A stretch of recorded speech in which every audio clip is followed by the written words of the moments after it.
নমস্কার বন্ধুরা, কীভাবে খাসির মাংস সুইজাল দিয়ে রান্না করতে হয় দেখুন আপনারা।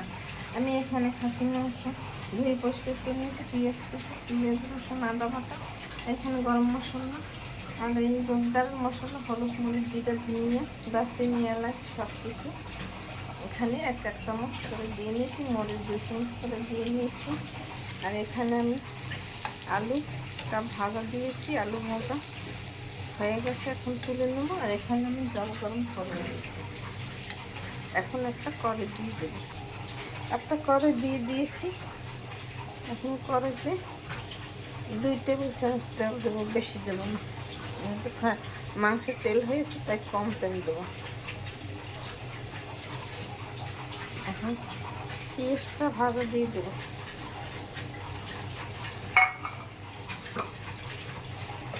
বাদামি কালার হলে তখন মাংস দেব। পেঁয়াজটা ভাজা ভাজা হয়ে গেছে, এখন গরম মশলাটা দিয়ে দিলাম, তেজপাতা দিয়ে দিলাম, পেঁয়াজ রসুন আদা বাটা দিয়ে দিলাম,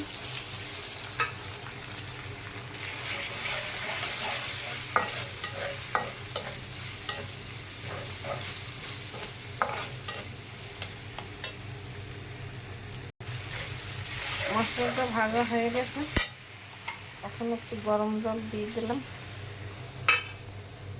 তার মধ্যে হলুদ মরিচ ধনিয়া গুঁড়ো জিরার গুঁড়ো সব দিয়ে দিলাম, আর সামান্য একটু তেল দিয়ে দিলাম, আর সুই ঝালের এই টুকরো দিয়ে দিলাম, আরও দেব একটু পরে।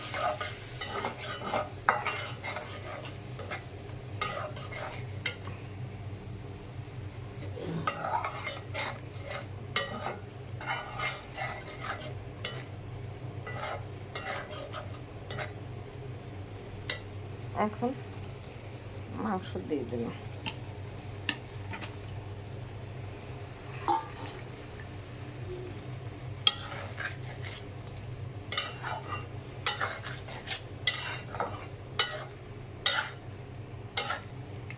মাংস দিয়ে কিছু সময় ভাজতে হবে।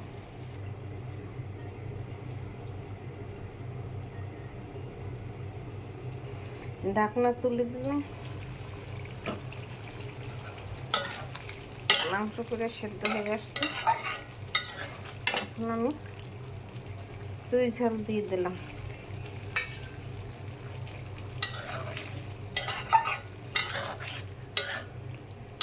সুই ঝাল দিয়ে খাসির মাংস রান্না করে খেলে খেয়ে সুস্বাদ লাগবে।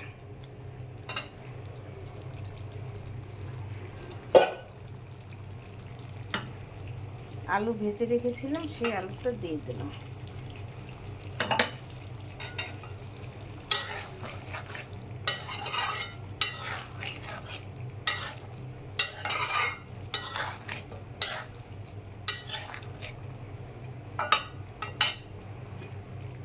ঢাকনা দিয়ে ঢেকে দিলাম। আমার মাংস ভাজা হয়ে গেছে, দেখুন তেল ছেড়ে গেছে। এই প্রেসার কুকারে দিয়ে গরম জল দিয়ে আমি সিটি দিয়ে 5 সিটি দিয়ে নামিয়ে নেব। এখন তুলে প্রেসার কুকারে দেবো তাড়াতাড়ির জন্য। আর যে প্রেসার কুকারে এতটুকু জল দিয়ে ঢেকে এখন সিটি দিয়ে নামিয়ে নিলে তৈরি হয়ে যাবে। এখন ঢাকনা দিয়ে ঢেকে দেবো।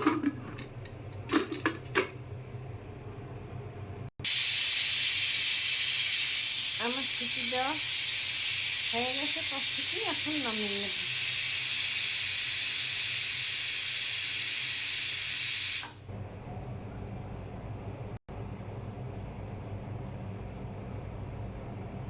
এই যে দেখুন আমি নামিয়ে ফেলেছি, দেখতে কত সুন্দর হয়েছে, খেতেও খুব দুর্দান্ত স্বাদ হবে।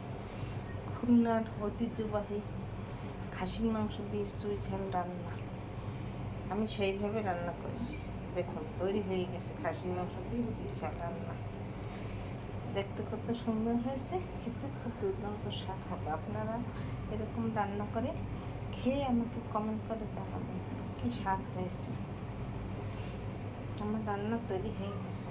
আমার চ্যানেলটি ভালো লাগলে লাইক কমেন্ট শেয়ার দিয়ে পাশে থাকবেন। আমার ভিডিও ভালো লাগলে লাইক কমেন্ট শেয়ার দিয়ে পাশে থাকবেন। ধন্যবাদ।